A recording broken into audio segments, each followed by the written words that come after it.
So that was my heartache, that I poured,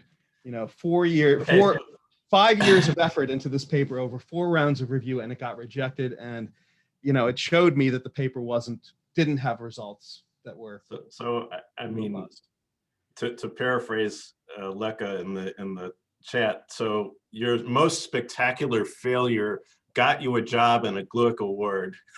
I'm blessed. I have good failures. Boy, that just really sucks. That's I really feel for you there.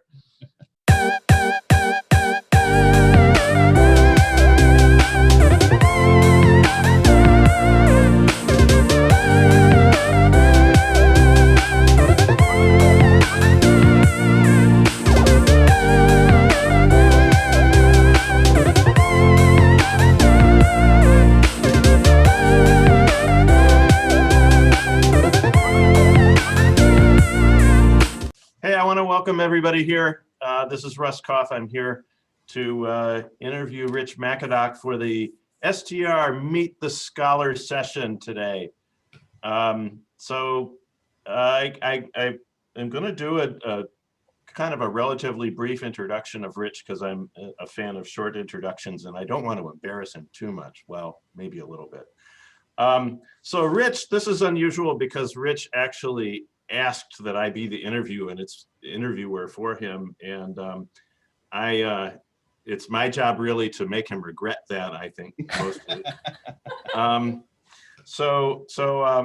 start by saying, Rich asked me because we were colleagues for about 10 years at Emory. We met about 20 years ago. Mm-hmm. And we've both been through many transitions since that point. Some of you may be familiar with some of Rich's transitions.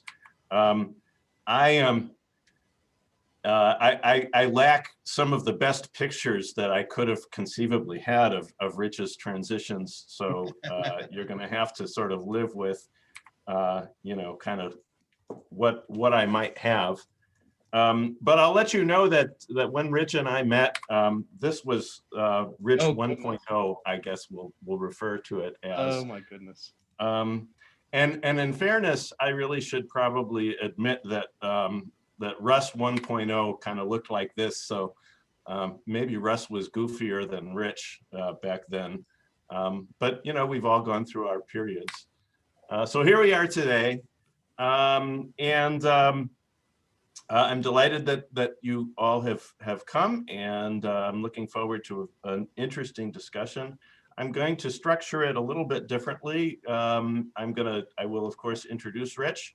We will then talk a little bit about his research. I'm going to start with his research, and then we're going to get into the, well, how did he get there question. So some of the other sessions have started with the how did you get there, but I kind of feel like our research defines us in many ways, and so understanding that might help us understand the journey to get to that point. So introducing Rich. Rich holds the Brock Family Chair in Strategic Management at the Krannert School of Business at Purdue. Rich has, like many of us, engaged in some travels through his careers. This is not his first dance. He got his PhD at Wharton, and since then he was at Tulane University and at Emory University, where I met him. I'm going to refrain from asking him to comment on some of his earlier experiences, because I remember what he told me about some of his earlier experiences, and I don't want to put us in that role. But needless to say, he's been around the block. His research focuses on competitive advantage, in particular applying economic models, exploring the theory of economic profits. Where do they come from? The economic models allow you to explicate some of the assumptions that in many cases we take for granted, what the implications are of the assumptions that we adopt. He's published over 19 refereed articles, over 6,000 sites, 3,500 sites on one paper, so I've already alerted him that we're going to have to talk about that paper. He's got numerous research awards, the AMR Best Paper Award, STR, a couple of awards from them, Caldwell Award from Emory, which I didn't know about, so maybe you'll say something about that. Teaching, I only have one bullet point, but I think the bullet point says a lot. At Krannert, he's gotten 3 teaching awards. At Emory, it was 10 teaching awards. At Tulane, 2 teaching awards. It's really impressive, and I don't know how he does it, but you all may find out soon. Well, I have some hints about how he does it, and that's why I know I can't do it. And in terms of service, he's embarked upon an AE role at AMR. Congratulations, Rich. He's been the co-editor of multiple special issues and has served on multiple boards. For STR, he's been involved in the executive committee, the research committee, doctoral consortia, and I know I'm not getting everything there. Just to be clear, I'm sensitive to font size, so I didn't want to include so much detail that the font would be unreadable. So I have skimmed over some things here. But I will not skim over the Atlanta Competitive Advantage Conference, where Rich was the founder and he dragged me kicking and screaming into it. The conference had a 12-year run, and yes, indeed, that is the ACAC logo that you are seeing in the bottom right of the slide. And so we'll talk a little bit about ACAC days as well. Rich, have I missed anything important? Goodness, no, my goodness. Well, thank you so much for the very kind introduction. It's an honor and a privilege to have this opportunity to talk with everybody today. That may be the last time that I'm kind. I said that I would start with your research focus, and I do want to talk about maybe a couple of your papers and where they fit broadly, just to give people a sense of where you're coming from. And of course, we'll talk about where you're going if you have any idea where you're going.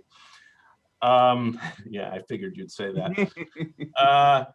So let's start with this paper that has 3,500 sites on it, the 2001 paper Toward a Synthesis of the Resource-Based and Dynamic Capability Views of Rent Creation. So elevator pitch, how would you describe the contribution? Yeah, so this is kind of the classic Makadok paper where you take 2 existing causal mechanisms and slam them together and see if they have an interaction effect, basically. So the genesis of this was my longstanding obsession with the dialogue between Jay Barney's 1986 management science paper and Dierckx-Kuhl's 1989 response to that, and then Jay's response to their response, and et cetera, et cetera. In fact, at the top of page 365 of Barney 86, that quote, what does it say? Goodness. I don't remember exactly, but you did spend a lot of time with I that did paper. spend a lot of time obsessing over these papers, right? And so they present different views about where competitive advantage comes from. The Barney view being more of a resource acquisition perspective, kind of more market oriented, and the Dierckx-Kuhl being more organizational oriented, being more internally oriented, looking at what I called capability building, right? So this paper basically takes these 2 mechanisms that the literature suggests could be the genesis of competitive advantage. I labeled Jay's mechanism resource picking, superior ability to pick resources that are undervalued in the factor markets, versus, the Dirksen-Kuhl perspective on what I called capability building. And I put them both in the same model to see if there was any interaction effect, and lo and behold, there was, and it was a positive interaction effect as long as under most conditions, it was a positive interaction effect. So they tend to support and reinforce each other rather than, undermining and dampening each other. So But the question was, are they complements or substitutes? Right. Are they complements or substitutes? Or when are they complements versus substitutes? Right. Now, there's one other aspect of this that I'm kind of proud of, and I'll share my screen for a moment. Remind me to stop sharing screens. Wait, is he allowed to do that? We'll make an exception. I'm taking control, right? So these are a few slides that I used as a discussant at AOM this past year in a session on formal modeling in the resource-based view. This is actually, it was kind of given, I was trying to give like a historical view of formal modeling in the resource-based view. And this is actually a graphic that I downloaded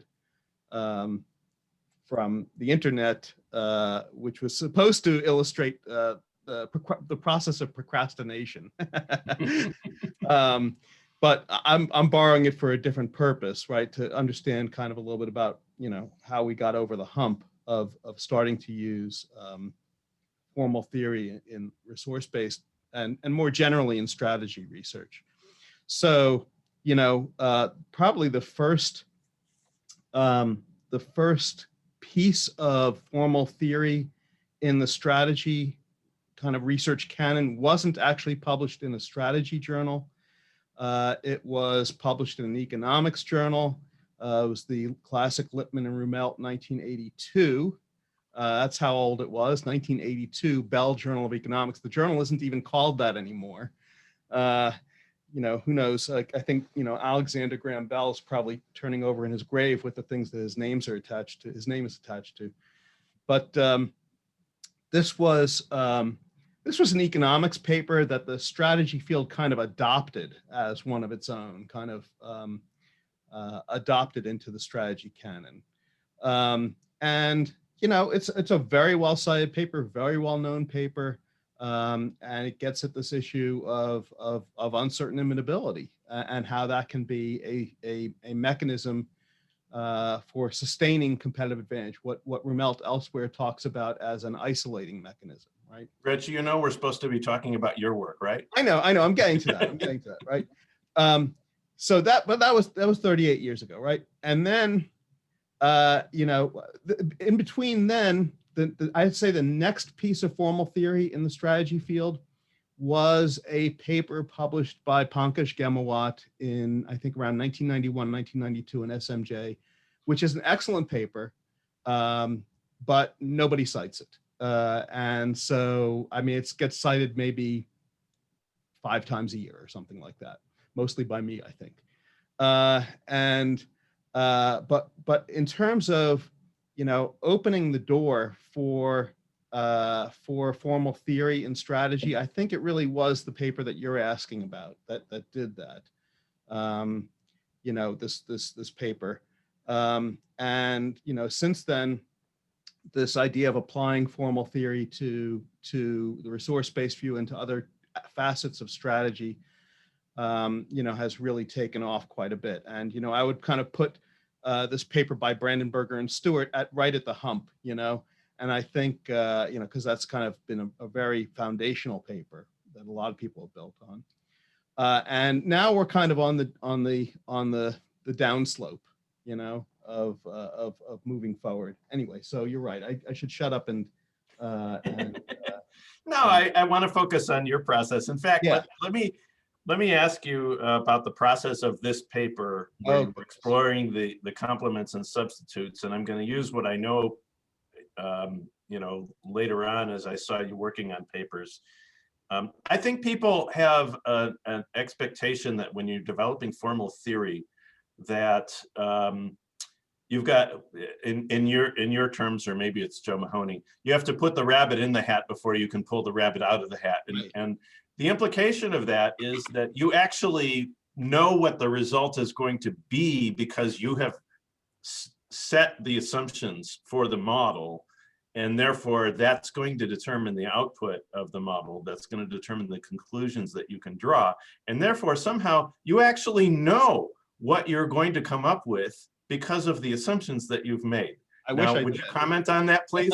I wish that were true. I go into these. What's the discovery process like? I don't have that kind of foresight to be able to know. I think I try to, throw in stuff and see how it messes the other stuff up. That's kind of my. So you're saying that you have bounded rationality and you can't understand your own models. I definitely. On the level. What am I doing here? Did this thing? Hold on a second. For some reason, it thought I wanted to share screens. No, I don't want to share screens. So I think I don't know. I just kind of get the idea of combining certain things and put them together, and then I kind of try to see what makes them interact. So this paper, did you have ideas ex ante for when would they be complements and when would they be substitutes? Did you have a sense of what you were going to find? No, I really didn't. And I'll say that's true for almost all. Maybe I should by now. Maybe at this point I should be able to kind of predict what's going to happen in these models. But and maybe that's Hal Varian published this book chapter called how to create an economic model in your spare time, or something like that. And he suggests starting very, very simple, the simplest version, and then simplify it further. I have a hard time doing that. That is what I should be doing. I start with something way too complicated, and then I have to trim things out of it to make it work, to make it solve. And I think that may be part of the reason why it's difficult for me to forecast what's going to happen in my models, is because I put too much into it at the outset. So that's just a bad habit of mine. But I guess it seems like even a simple set of assumptions gets complex surprisingly quickly. It does. And in this case, it actually came together fairly quickly. Once I had the idea for this paper, this is a once in a career kind of thing. From the time I had the idea for the paper until the time I submitted it to SMJ was 2 weeks. That was it. Oh my God. Yeah, I know. I can't believe it's like the once in a lifetime kind of thing. It took me 2 weeks from the day I had the idea till the day it was submitted. And looking at the chat, and people are like, whoa. And then it breezed through the review process. I think it had one R&R, which was pretty light, and then just kind of got accepted. And it was just an incredible blessing that process, that it went so smoothly. It's like the one time in my career publishing a paper just went incredibly smoothly. The rest of I've never had something not go 3 rounds. I know. That's the only one of mine that I think I could say hasn't gone at least 3 rounds. So oftentimes, or sometimes, the paper that we are, each paper is like a child, and we'll talk about your children soon. But each paper is a child, and it's not necessarily true that the one that gets the most recognition in the world is the one you're the most proud of. So is there another paper that you would highlight as, wow, that I am just so proud of this. It may not have had 3,500 sites on it, but this was incredible. Well, let me just, there's different papers I like for different reasons. So let me talk about a few. I think it's really hard to show favor for one of your children, isn't it? I think I'll start with the one that you and I wrote for AMR, which got that 2 awards. I really like that paper. I don't know about you, but I think that paper was ahead of its time. And I think I was so optimistic about that paper. and the impact it might have. I remember telling you, I think this is going to be a 1,000 citation paper. I checked this morning, it was at 200 on Google Scholar and 77 on Web of Science. And, I think maybe this is retrospective rationalization. I think that paper is ahead of its time, in the sense that organization theory really hasn't caught on to the benefits of formal modeling. When eventually org theory catches on to the benefits of formal modeling, people may look back on that paper as being kind of a pioneering paper. But it's not, the field of org theory isn't there yet in terms of latching onto formal modeling. Another paper I particularly like is the 2010 management science paper. I like that because it was my first opportunity to put into print what I call the 4 theories of profit framework. Yes, you spent a lot of time with those 4 theories. Yeah, exactly. It's been something that's been on my mind for the last 17 years or something like that. It's kind of the way I organize as a theorist, the way I organize the field into those 4 theories. It's influenced how I teach, my doctoral students, and just really influences everything about the way I read papers. Because I'm always just kind of categorizing them into kind of which of the 4 theories they fit into. And then I also, I like this is not a research paper, but the introductory essay that Jay and Rich Burton and I wrote for the 2018 SMJ special issue seems to be having a very positive influence on people. A lot of people tell me that they benefit from the framework that's in there in terms of helping them, junior scholars, in terms of helping them figure out how to make a contribution to theory. And then I think the last one I'll mention is, excuse me, is a paper that's not in print yet.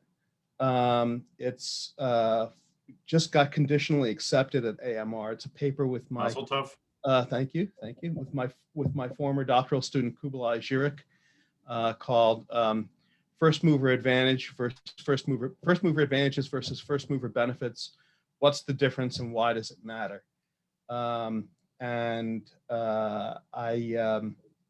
That paper is, we still have a few little tweaks to meet the conditional acceptance, but I hope that will be forthcoming soon. Thanks to Joe Mahoney for accepting the paper. And I like that paper because it looks, so the old saying was, research is looking at what everybody else has looked at and seeing what no one else has seen. And that paper, I think, is an example of that. It looks at a topic that everybody has looked at. I mean, really, the literature on entry order and first mover advantage, I see Gwen smiling at this, is something, because she's contributed to that literature as well, is something that everybody has looked at. But this theory paper, I think, really kind of blows the doors off that literature, kind of drives a truck right through it, and says, you all have been thinking about this wrong. And so I think that one really has the potential to change the way people think in a whole literature. Anyway, so those are the ones that I like the most. So you brought up this process issue of a real contribution is when you look at what everybody else is looking at and you see something different. And I couldn't agree more. Usually my answer or my focus with doctoral students is, what is your experience before you are coming to academia that you are leveraging, because that's what's unique about you, that you see the literature differently because you have a different sort of perspective on life from your past experiences. What allows you to see something different? Well, I guess I'm Are you just weird? I am just weird, yes. Yes, I am. I don't know. I think I'm I'm kind of an abstract thinker by nature. You know, I'm much more, it's weird. I'm much more comfortable in the world of abstract ideas and concepts than I am in the world of phenomena and reality. You know, so I think my gift is to be able to look at the things that people have looked at in a more abstract way, in a more generalized way. And so I think that's helped me in some sense, but of course it's always every benefit is also a limitation, you know. So I think there's research that I couldn't do that I'm glad other people are doing because they have that ability to connect with the phenomenon that I don't really have. And so anyway, so yes, I am weird. Yes. You just to go back to the process a little bit, and I learned a tremendous lot working with you on that paper earlier. And honestly, say, I'm glad it didn't destroy our friendship completely. It almost. I know you were. I remember you were worried about that. But I'll tell you that what surprised me so much about the process, because honestly, I came to the process expecting that, you know, you put the rabbit in the hat and you have a pretty good idea of what you're going to pull out of the hat. And every day I would talk to you and you would say, I have a result. And then the next day it would be, it was a mistake. That's not really the result. And the output, the insight actually would change from day to day as you looked at it. And that was a big surprise. And I wanted to make sure people understood how a simple set of assumptions gets so complex that actually you don't see how they interact. The intuition of how they interact is something that you have to kind of and that's the thing. I think you're right. That is actually where I need to work more, is figuring out being able to more easily figure out the economic intuition behind the math, you know, because that's where the impact is for the reader, is what's the economic intuition behind the math. And I've gotten pretty good at you know, churning out the math and then getting this result and thinking, well, what does this mean? Why is this happening? And you know, that's a different skill. You know, I need to get a little bit better at that. It's more challenging than I would have anticipated, I guess is what I would say. So you gave us this spectacular example of your first submission, writing the paper in 2 weeks and then submitting it and then having it get conditionally accepted. Yeah. But I know that like many of us, you have struggled as well. Yes. Is there a spectacular failure that you would be willing to talk about? Yeah. So, yeah, okay. So let me say, I've been incredibly blessed. In my entire career, I don't know how many papers I've submitted to top tier journals, but I've only received outright rejections 3 times on all those papers. And on 2 of those, the papers have eventually gotten into print at some other top tier journal. The one that didn't make it into any top tier journal was my big heartache. So I wrote this paper on, you know, using my data on the money market mutual fund industry. And it was this paper on strategic pricing. The idea was that, you know, when a new product is being introduced, or especially a new category is being introduced, companies will underprice the product for a while in order to build up some demand for it, and then later, you know, raise the prices. And so I had this paper that looked at that in the mutual fund industry, because fortunately, because of the way mutual fund accounting works, you can actually directly measure how much a mutual fund expense ratio is being underpriced compared to what the actual cost is. And so I had this paper where this was actually the first paper I wrote that had a kind of a little formal model in it. So it had a little formal model of strategic pricing, and that generated my hypotheses. And then I used the money market fund data to test those hypotheses. This paper is what got me my job at Emory, because Tom Thomas was a reviewer on this paper, and they were doing a search for some junior faculty, and I think they had 3 positions that year, and he said, well, I just reviewed this paper and I like this paper a lot, and I wish we could get this person to apply for the job. And so he went to Ed Zajac, who was the program chair for the STR division that year. Back then it was the BPS division, and said, Ed, I know it violates, blind review, but you got to tell me who wrote this paper, because I want to offer them a job. I'm not trying to do this for any nefarious reason or to hurt the person anyway. I want to offer them a job. And Ed said, no, I cannot tell you who this person is. Ed, his credit, was a stickler for the sanctity of the blind review process. Well, Tom went and found out through some other back channel methods. I don't know exactly how he found out, but he found me and invited me to apply for the job at Emory. This paper actually then it actually won the Glick Best Paper Award for the Academy that year. It was the 1997 Academy in Boston. So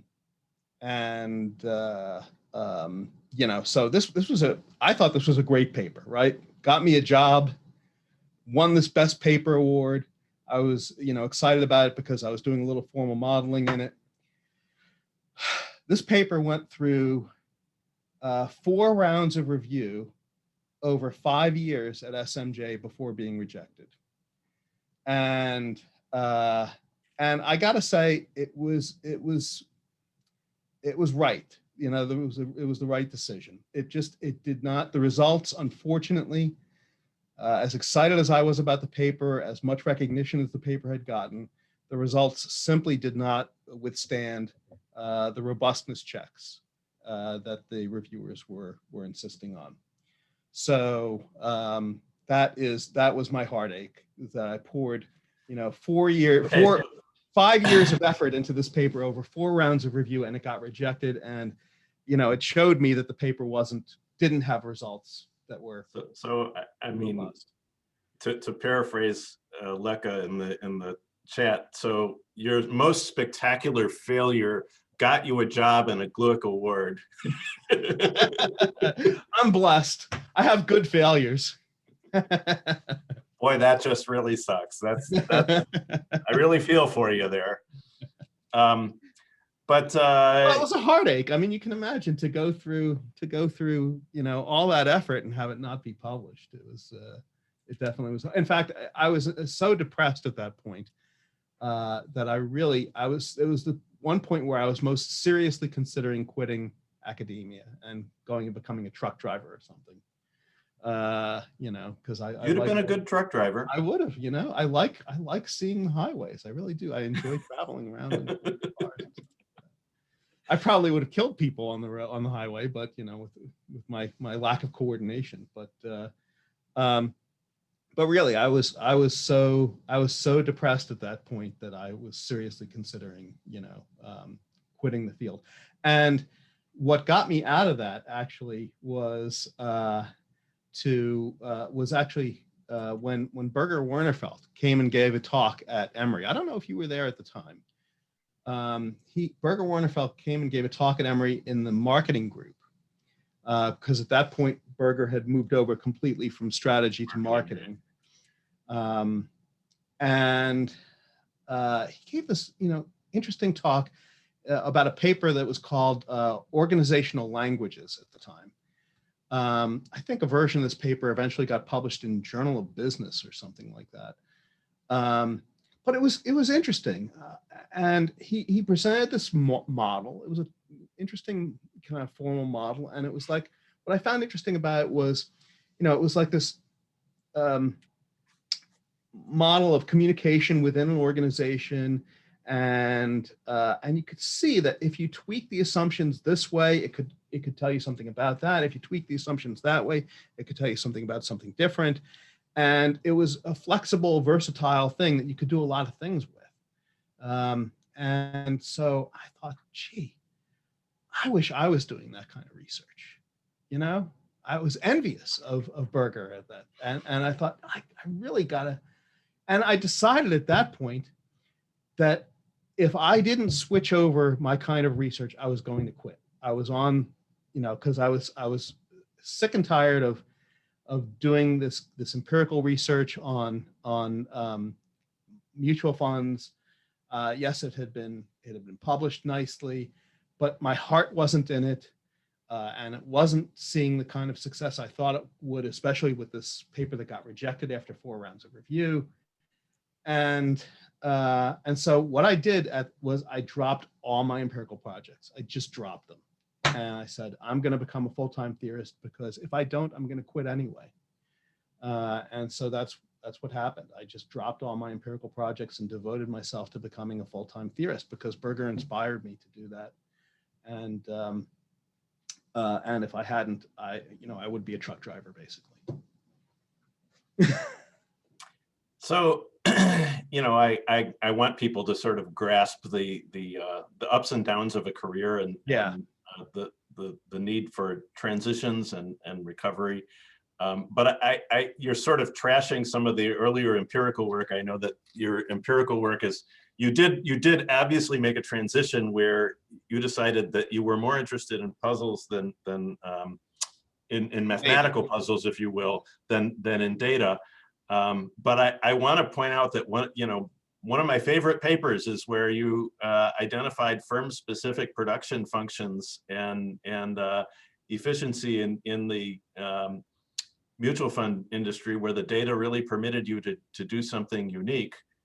As I recall, you had to develop your own code because the statistical software would not allow you to do that. Is that correct? Yeah, I was always having to recode. Yeah, that's true.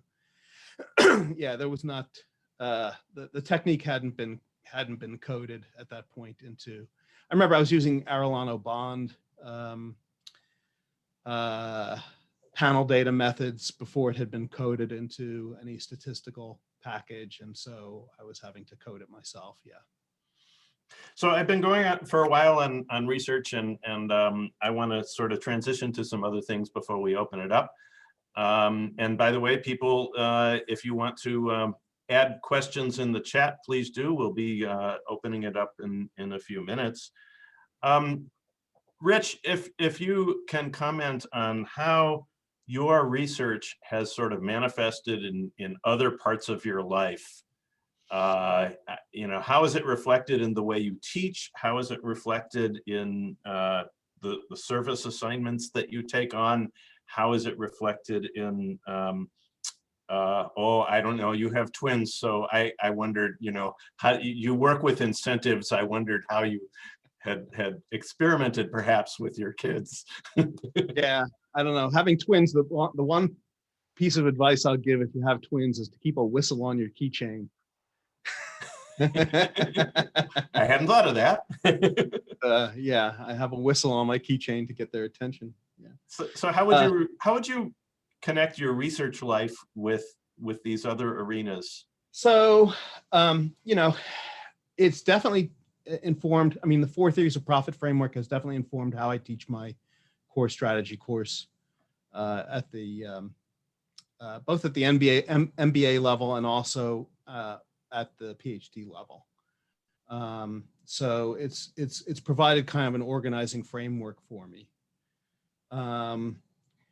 And what else? Asim, did you already put the 4 theories paper in the chat? It's not hard to find. There's two of them. There's one in management science in 2010. Which you went the 2011 Journal of Management one or the Journal of Management one is the one in Okay, 2011. I'll put that in there. I wasn't sure which one. So both of the 2010 is the one that I kind of am most proud of because it's kind of the first introduction. So this is something you leverage in class. Yeah, I do. And I'll say that I think my teaching informs my research as well, because I'm often, as a formal modeler, kind of called upon by reviewers saying, okay, this is a nice theory, but does this really happen? Is this really, can you give us some concrete examples? Give us some anecdotal examples. And so I wind up drawing a lot on my teaching experience for some anecdotal examples of the kinds of things that I need to illustrate. I did that recently with this first mover advantage versus first mover benefit paper, where two teaching examples actually, one about PepsiCo's acquisition of Carts of Colorado from a case study that I teach in class, and another about the 9-year delay in the entry of the minivan to the market. Those are two kind of concrete examples from teaching that I put into research. So what I hear you saying is what is it, Thorngate's clock face? The teaching pushes you to sort of recognize the application end of it, whereas your modeling puts you in a solid sort of theoretical domain, but the application isn't obvious until you're sort of forced to teach it, if you will. Right. Yeah. No, so no experiments on your family. No, you do love puzzles. Or outside of the mathematical puzzles in your research, are there other puzzles that you like to engage in? Yeah, so I will confess that I am powerless over Sudoku puzzles, and they make my life unmanageable. I'll spend hours and hours on Sudoku puzzles. I've gotten pretty good at it. I've got this Sudoku app on my phone that has easy, moderate, hard, and challenge, and I do the challenge ones in about 15 minutes. I think this is actually relevant for my research because one idea I've had for a long time that I haven't done much with is that we know more about the consequences of competitive advantage than we know about the antecedents of competitive advantage, and that's a shame. And I think we have this idea of strategic factor markets as being kind of a genesis of competitive advantage. But there is a strong basically strategic factor market theory, the way Jay laid it out, is basically the idea that that factor markets are semi-strong efficient in the finance theory terminology, semi-strong efficiency. There is a heck of a lot of rationality assumption underlying semi-strong efficiency, and I doubt that much rationality applies to strategic factor markets the way it would in financial markets. And so I've been toying with the idea of, what can we do to loosen up strategic factor market theory to accommodate more bounded forms of rationality. And I think there's a couple of different ways you could go with that. There's some interesting literature in behavioral game theory. I don't know if anybody here has followed that. Colin Kammerer has a nice TED talk about behavioral game theory that I recommend to everybody. It's great TED talk. He talks a little bit about the cognitive hierarchy or level K models. The idea is, there can be limitations on rationality in terms of I may not fully anticipate what your response to my move will be, right? And so that's a kind of a bound on rationality, and that's kind of between the players, right? So this was my effort to get you off of teaching and I know. off of research and to talk about teaching. But what I get from you is you learned from Sudoku how bounded one's rationality can Well, be. yeah, exactly. I mean, the assumption underlying the rationality assumption underlying Bayesian updating, right, is presumes that there's something that computer scientists call logical omniscience, right? The idea that if I know A and I know B and I know that A and B implies C, then I definitely know C. Well, not necessarily true, right? Because it can take people some time to put 2 and 2 together and say that even though I know A and I know B and I know A and B together implies C, it still may take me a while to figure out C. So for example, when I'm looking at a Sudoku puzzle, in principle, I have all the information there on the grid that I need to fill in all 81 of the numbers from the start, right? And so if I was logically omniscient, it should take me no time at all to just fill in all 81 numbers, right? And even as good a Sudoku player as I am, I've downloaded what people call the hardest Sudoku puzzle in the world. I have spent hours and hours on that puzzle, and I could not put a single number on the grid. So that tells me that I'm completely lacking in well, maybe not completely lacking, but I'm lacking in logical omniscience. I can know the facts, but not be able to know the implications of those facts, right? And to me, I think if you're looking at something like entrepreneurship and how companies can, create competitive advantage, how entrepreneurs can create competitive advantage by building new companies, I think it's far more plausible that it's something like that allows them to do it, right? That they're able to put two and two together quicker than somebody else can, than it would be through some kind of Bayesian updating process, right? Anyway, I'm rambling, so I'm going to shut up. So I want to at least touch on both teaching and service before I open it up for audience questions for you. So teaching, you've got all these crazy teaching awards. I know what this is going to be, but what is your one tip for, how we get teaching awards? Well, in the classroom, I view myself as being in the edutainment business. So I try to keep students as engaged as possible. I learned from, I don't know, Russ, did you ever do Harvey Brightman's Master Teacher Program? I did. At Georgia State? Yeah, I learned so much from Harvey about how to engage students. His idea of building in a hook. In as few words as possible, describe the first 5 minutes of class at the start of a semester. Yeah. Okay. Good. Thank you. Right. So here's what I do at the beginning of the semester in teaching my core strategy course. I say, welcome to this is strategy. In this course, we look at the big picture questions. Most courses in the business school curriculum focus on individual pieces of a business, functional areas like marketing, finance, accounting, operations, information systems. Strategy is the one course where we take a big picture view and look at the performance of the organization as a whole, right? And I say, you may not know today what drives overall organization performance, but I'm going to do a little exercise to show you that you at least know a little bit about that, right?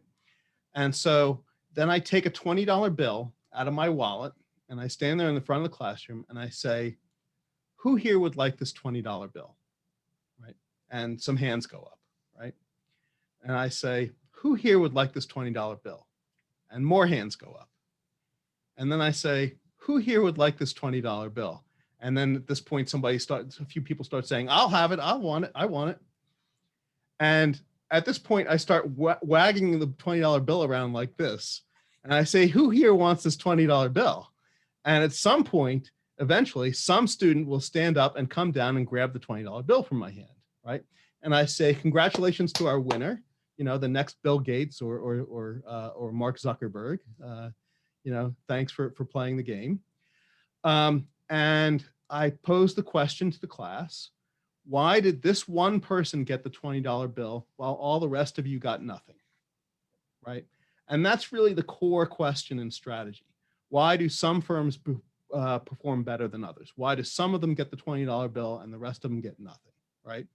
And we use that discussion as kind of a launch pad for understanding the key issues in strategy, right? So we come up with all kinds of ideas about why this one person, I tell them to think outside the box, think as creatively as they can about why this one person got the $20 bill while the rest of them got nothing. And we put all those ideas on the board and I organize them into a framework, and they find that a useful way to kind of get started to understanding what strategy is all about. So that wasn't the one I was looking for. Really? Do you still introduce your class? You have them take away their name tags and introduce? I haven't done that in a while. Okay. So Rich, just for the audience, Rich used to memorize every single student's name, picture, and something about their career. And in the first minute of class, he would have them put down their name tags and introduce each student with their name, something about them, and you'd get them all. And this is why I know that that's not something that I could have done. I used to have more time on my hands before I had doctoral students. I feel better knowing that you can't do that any longer. I do feel like I need to mention service and at least get into ACAC for just a second. Oh, sure. For 12 years, you introduced this conference. I happen to know that attending other conferences is not always your favorite activity in the world. And yet you created this, and it was a very lively conference for a lot of years. What drew you to create ACAC? Yeah, so the idea for ACAC came to me when actually I was giving a talk at Ohio State. And I was talking to some of the people there, and it occurred to me that the field of strategy is very balkanized.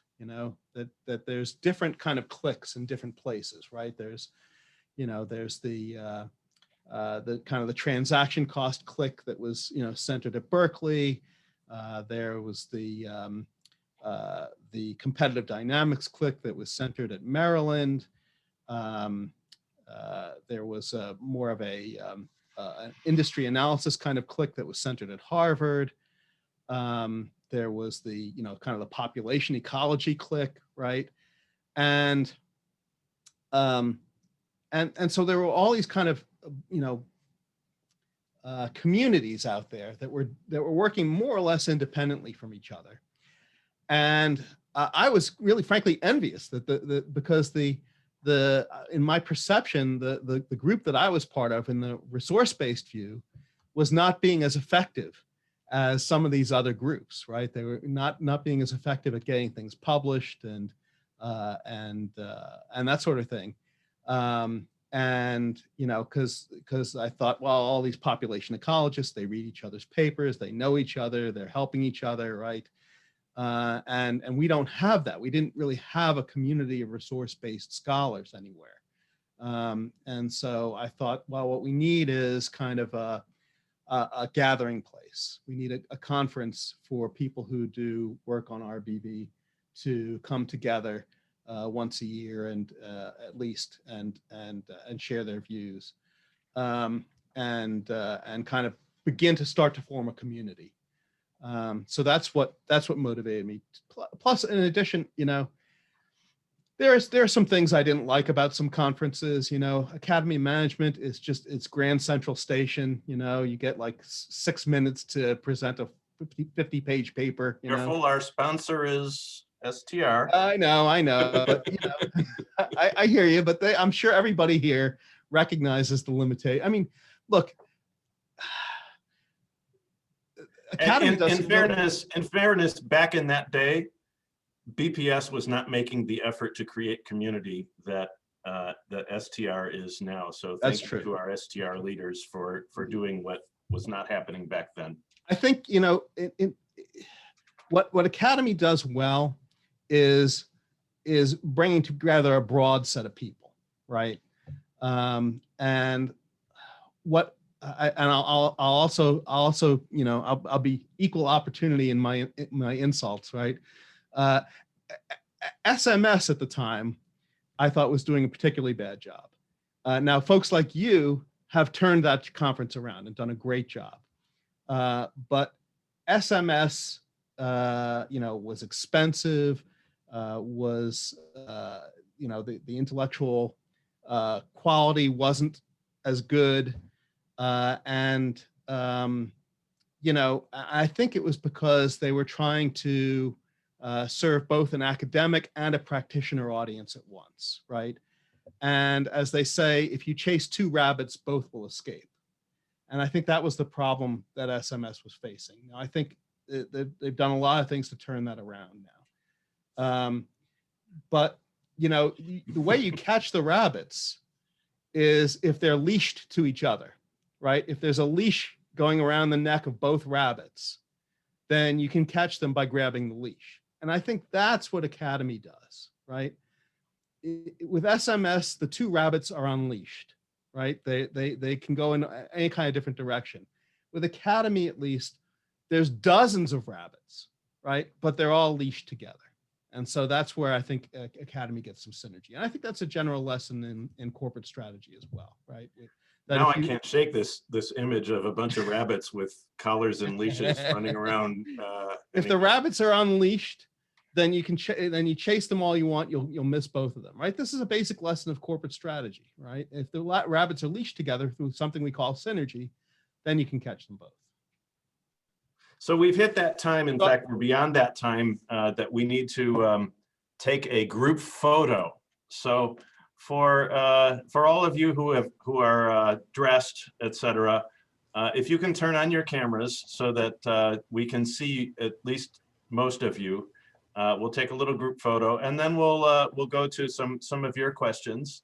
Good, because I've embarrassed myself enough insulting every conference. I'm the photographer here, so I'm perfecting my screenshot photography skills. So when I say smile, please smile. So 1, 2, 3, smile. Okay, now because you're so many, I have to take 2 because I could not visualize everybody. So we do it again. One, the other 2, half of you smile. Smile. Thank you. You look great. All of you, all 73 of you. Thank you, Paulo. Okay, so we'll go to your questions. They're sort of dispersed because people were commenting on what Rich was saying. There were at least 3 questions though that I'm gonna group them together so that you know, you can respond to them. I know how strongly you feel about mentoring and training PhD students, and there were at least 3 questions that were, you know, if you were to do something different, if you were to you know, what is your key advice for PhD students? Talk a little bit about that. Okay, so, you know, I always ask this question on my YouTube channel to people, you know, what's your most important piece of advice for doctoral students? I want to give something, so you know, so I've heard a lot of answers to that question. I want to give you something that's different than what anybody has, I think, said on my channel. I believe in the importance of making a contribution to theory. I think that's my main piece of advice to doctoral students is make a contribution to theory.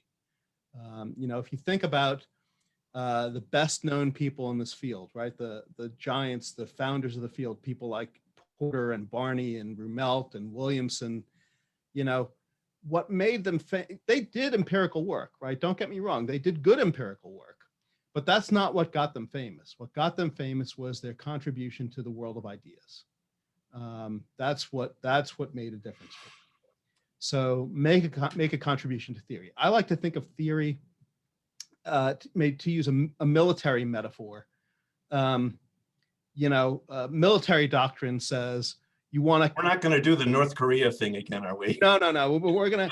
Military doctrine says you always want to grab and hold the high ground, right? Why do you want to grab and hold the high ground? Well, for a couple reasons. First of all, it's easier to defend, right? Because while the attackers are coming uphill, laboring from going uphill with carrying their sword and their shield and their armor or whatever they're carrying, all you have to do is roll boulders down the hill at them, right? And you're good, right?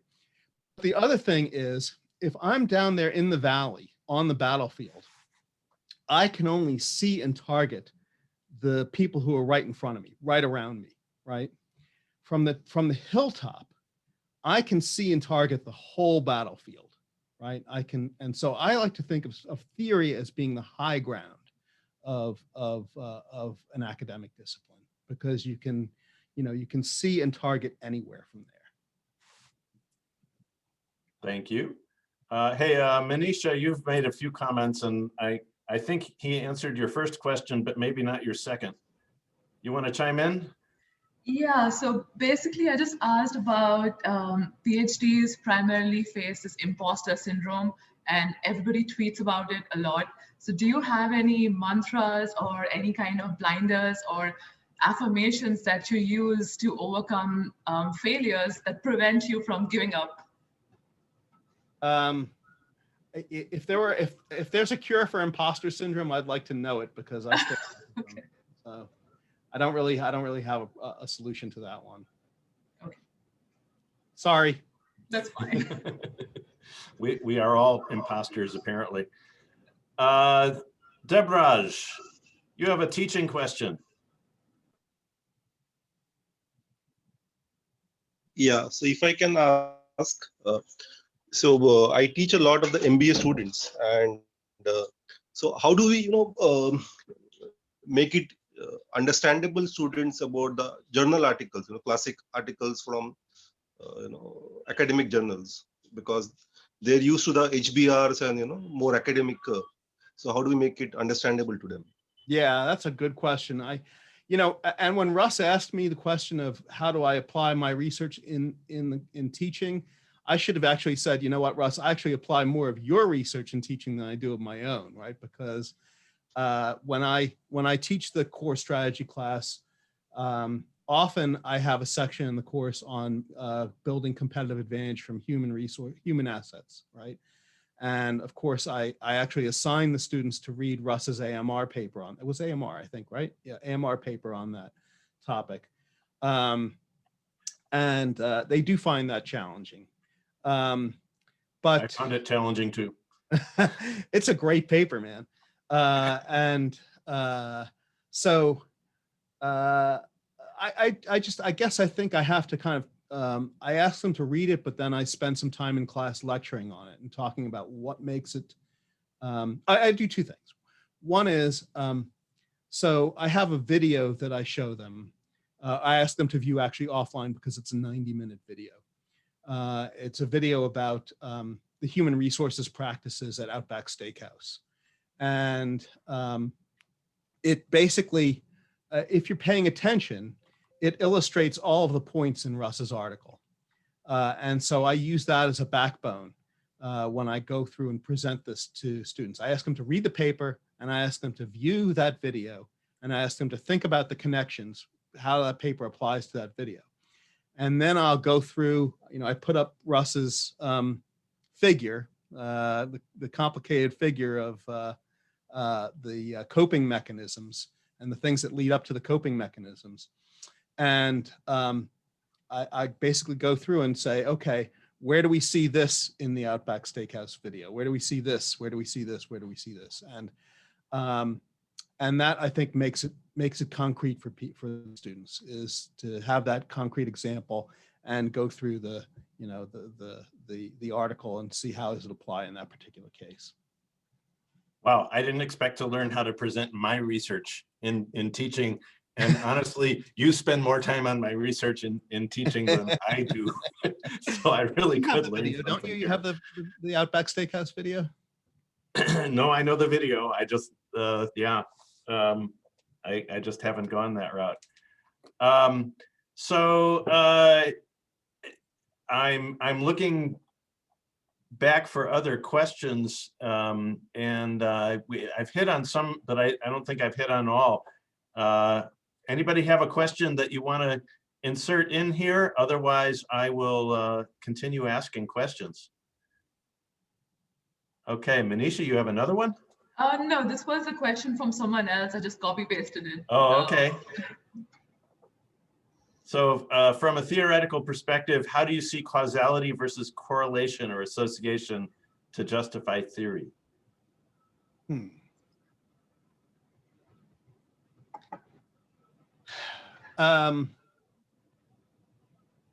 Yeah, I don't know. You know, I mean, so in some philosophical sense, what is causality? What do we mean by cause? You know, I don't know. I'm not even sure physicists know what causality is. So you know, it's normally we think of that as an empirical question, right? Because we deal so much in the world of endogeneity, but you're modeling. So why don't you talk a little bit about correlation versus causation in a modeling world? Yeah, I think I don't really think too much about that. I mean, I think one of the benefits of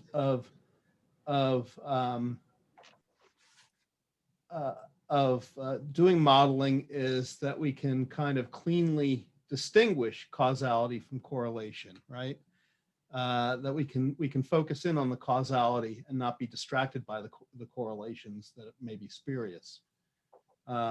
Now, maybe that's not true so much in the case of simulations, but with formal analytical models, it is, I think.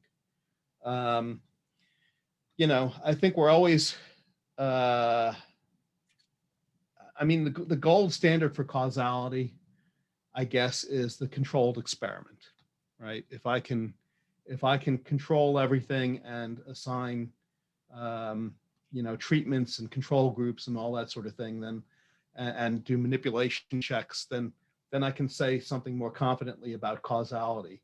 But I don't really get involved in that, except for, you know, for certain natural experiments that I do some research on. So one of my own here, you have become an institution builder. There was certainly ACAC, but as you moved to Purdue, you've really tried to create some energy around strategy. If you can describe a little bit about what you have done there, and maybe a little bit about what makes a good department versus a not so good department. And what can people do about it? Because I think maybe sometimes people feel like they're powerless. Yeah. So that's a good question, right? So one of the things that attracted me to come to Purdue in the first place was its legacy in the history of the strategy field, right?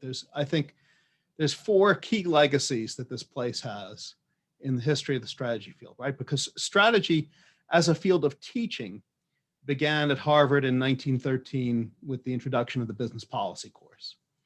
But as a field of research, it really began right here at Purdue in the mid-1970s, when basically 4 things happened. One was that the first large sample quantitative empirical research, scientific research on strategy happened here. Prior to that, the most research on strategy was really case studies. And here in the 1970s, Dan Schendel and Arnie Cooper and Ken Hatton did their research on the beer industry, the brewery studies, which was a large sample quantitative research where they looked and they said, oh, look at this. Breweries differ in their performance and it seems to have something to do with their strategy, right? And that was really the beginning of strategy as a kind of a scientific field of research. So that happened here. And then the second thing that happened was the PhD program in strategy. Purdue has had, it was the very first independent PhD program in strategy anywhere that was separate from economics, separate from organizational behavior, separate from marketing. It was its own independent PhD program in strategic management, and that had not been done anywhere. So it is the oldest independent PhD program in strategy anywhere. Then, of course, the third and fourth things that happened here were the founding of SMJ and the founding of SMS. So I think for those four reasons, Purdue has the strongest claim to be the birthplace of strategy as a field of research, and that really attracted me here.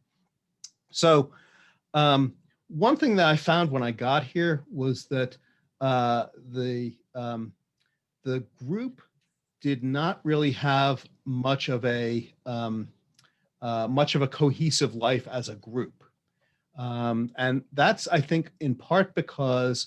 So Russ, you remember at Emory, we had all the offices were arranged by area, right? All the marketing people had the offices on the same hallway. All the finance people had a hallway.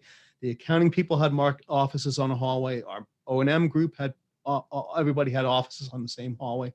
So there was just that natural, bumping into people in the hallway. Hey, let me tell you about a research project I'm working on. I could use your help with this. Hey, you want to go grab lunch and talk research? So there was all that kind of natural hallway conversation that happened. Well, when I got here to Purdue, I discovered that here the offices are assigned on a strict seniority basis, which means that our group was scattered over multiple floors of 3 different buildings. And so there was none of that natural hallway interaction and discussion of research. And so what I did was I created this institution we call the Pro Seminar, which was every Friday morning we'd get together for 60 or 90 minutes to do nothing but talk about research and professional development activities. We had a rule that no teaching was going to be discussed there, because if you let teaching in the door, it's like the camel getting its nose into the tent, it'll take over. So we did purely— A lot of animal analogies here. Yes, indeed. We did purely, research discussions, like, people, it was a place that people could come and say, hey, I've got a problem on this project. Anybody have any ideas to help? Or, hey, I've got this data, I don't know what to do with it. Or, hey, I've got a theory, but I don't know what data to test it on. And so it could become kind of a marketplace for exchange of ideas in that way. And then we also did professional development activities. So, for example, I gathered together a library of, I'd say, about 40 different books on various aspects of the academic career. So there would be like books on how to be a PhD student, how to do a dissertation, how to handle the rookie job market, how to manage the transition from doctoral student to professor, how to mentor doctoral students, et cetera. All these books on all these different topics. And so we actually spent a semester doing book reports where we dealt these books out to the various people in the group. And by the way, this Pro Seminar was for the entire group, not just faculty, but the doctoral students as well. We'd get the doctoral students and the faculty together for this hour and a half each week. And so, that I think had a big impact on the culture of the group in terms of creating more of a cohesive bond and interaction within the group. And we've continued that even with the pandemic. We continue to have the Pro Seminar online. So that's very cool, by the way. Great ideas. I hope I hear the wheels turning in the senior people who are on this meeting here, thinking, oh, I could have an impact at my school. My department could be better, and this is what I could do. I hope those Sure. wheels are turning. What would you say to the more junior people that feel like they can't get everybody to come to a Pro Seminar if they try and create it? If you create it, would they come? If it's good, yeah. I mean, I think you can start off with the people that you can get to come, right? Your immediate colleagues, your peers. Here's one thing I did that helped. I brought cookies. So that definitely helped. We often don't forget our doctoral student days, and we're still food motivated. Yes, exactly. So I would bring these cookies and these snack bars and stuff like that. I think I maybe even brought donuts a couple of times. Anyway, so that was that I think helped get the pro seminar off the ground.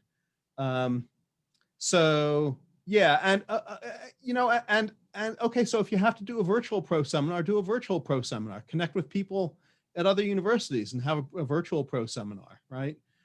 Put together your invisible college.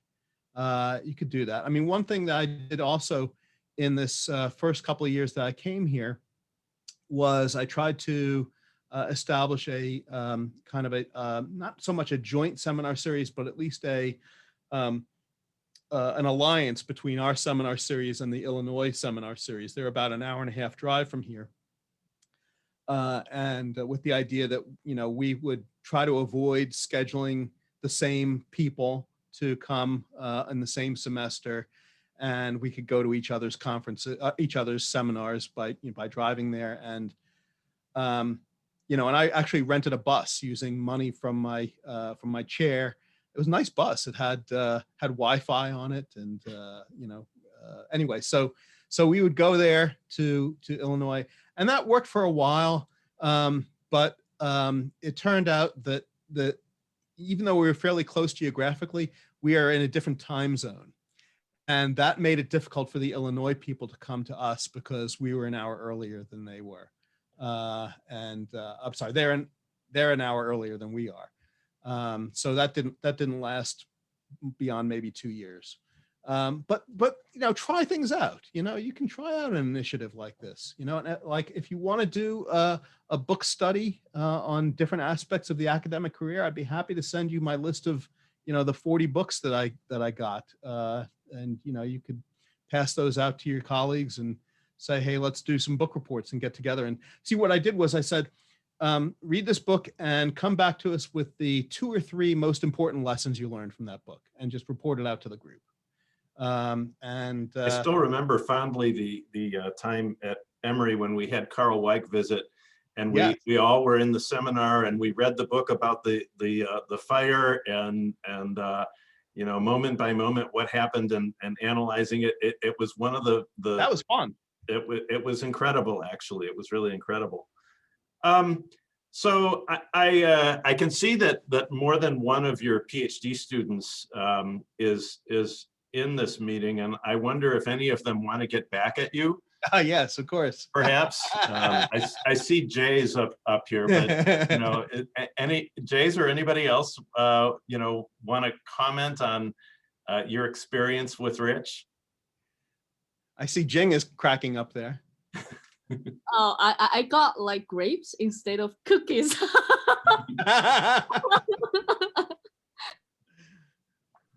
Yeah, I think when Rich was teaching, I really kind of like knew how he cared about the students. Even they're kind of undergraduates, they didn't know anything about strategy, or they didn't show the interest in learning strategy, but he always takes care of all of them. Yeah, I can see that when being teaching assistant for Rich. Yeah. Well, I'm blushing. Thank you, Jing.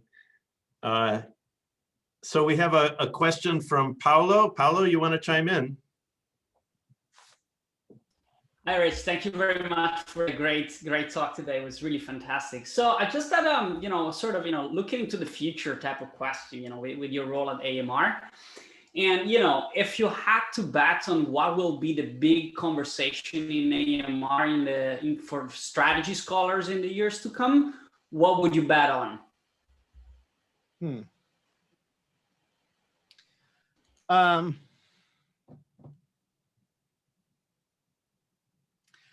Obviously, there's a lot of energy right now around platform business models. So I expect that'll continue for a little while at least, until we get bored with that. I actually, you know, I really think that we don't know nearly enough about where competitive advantage comes from, the antecedents of competitive advantage. I'd like to think that that will be explored more. You know, I think that, you know, various ways of loosening up the rationality assumptions underlying strategic factor market theory could help there. You know, for example, you know, as I was saying, you know, applying some of these ideas about the impossibility of logical omniscience, or applying some of the ideas from behavioral game theory, or just applying ideas about cognitive biases, right? I mean, if you look at cognitive biases, if you look up cognitive biases on Wikipedia, you'll see a list of over 100 cognitive biases that have been discussed out there. Those are 100 different ways that rationality can be undermined, right? So, you know, I think that there's interesting stuff to be done in terms of seeing, okay, well, under these different cognitive biases, how would that affect strategic factor markets? How would that affect the ability of people to find bargains in the factor market, right? Because the rest of the market, because of their biases, is overlooking this. But if I lack this bias, if I can overcome this bias myself, then I can find the bargain, right? So I think there's a lot of work that can be done there in terms of understanding where competitive advantage comes from on the factor markets. But I don't know. That's just something that interests me. I don't know if that's going to interest the world, but it is something that interests me. Thank you. So Rich, Sina has a question for you. She wants you to answer one of your own questions. Sina, you want to chime in? I know Sina is not a she. So Sina, how are you doing? Hi, Rich. It's good to see you. So one of the recurring questions on your YouTube channel is, how do you go from an idea and make it a research question? So for doctoral students, it's more of a dissertation, the question for dissertation chapters, but I want to selfishly make it for junior faculty as well, so a research question. Now, having you in the hot seat, I'm wondering what your answer is to that question. Yeah, I knew I would eventually get caught in my own trap, huh? So let me think about that.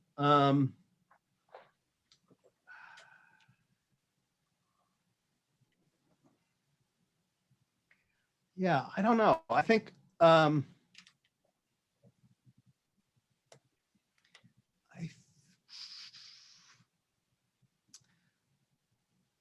I don't really know what I do there.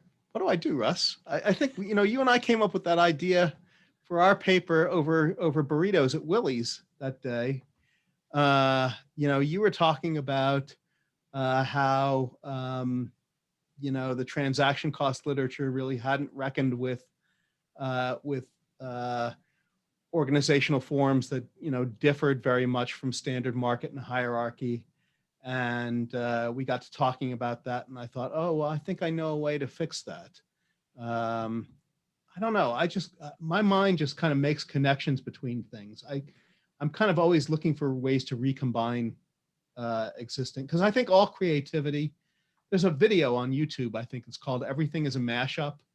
And it's a great video. It shows that basically there's nothing new under the sun, but the creative things come from recombining existing things in new ways that people never thought of recombining.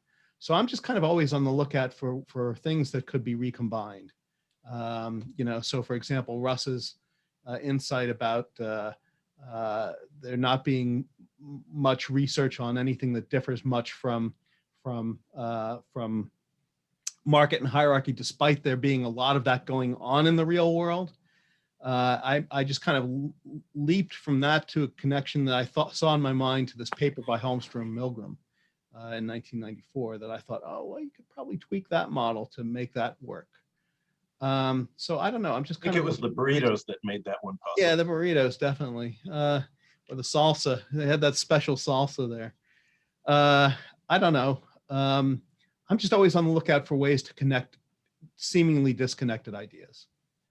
And that's, I think, where I get my ideas from. I don't think I've really answered your question, but it's. I think you've discovered it's a tougher question than you thought, and you were subjecting everybody else to it. So we're towards the end here. I have one final question for you, which is put me on the spot to insult somebody else yet? Possibly. Okay. What is next for you in Makadok world? Oh goodness.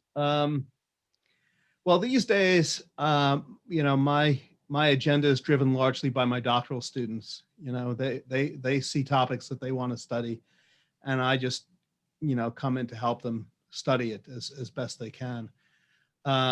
So, you know, Jays is on here, and Jays and I have 2 papers. Hi, Jays, wake up. Yeah, we have 2 papers on strategic human capital. You know, and I kind of handle the theory end of that those papers, and he handles the empirical end of the papers, and somehow we're able to put it together. So yeah, I don't know. I've got 10 different research projects I'm working on all at once now, and I could walk you through all of them, but I think I've talked about some of the ones that I find most interesting already.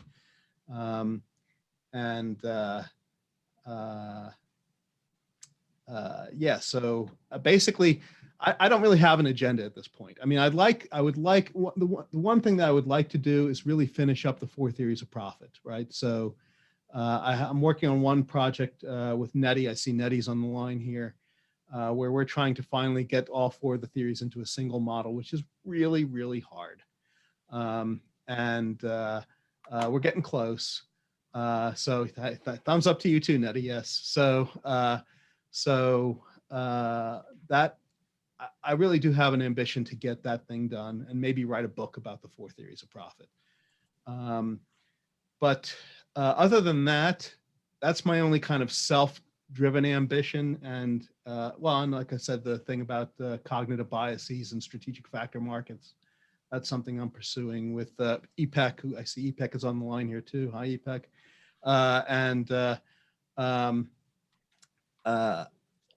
Other than that, I'm just kind of driven by whichever direction my doctoral students want to take me.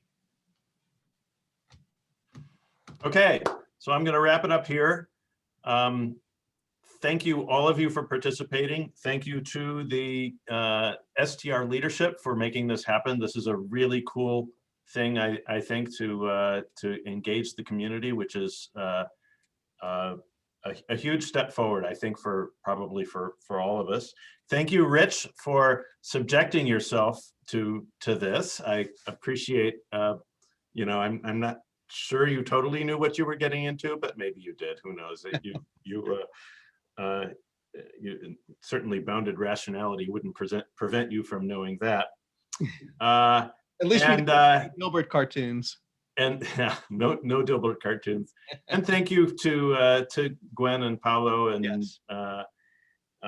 Zhao and others who have yes. helped us to work out all the details. Yes, thanks very much to Gwen, Zhao, Asim, Tim, who am I forgetting? The whole team at STR.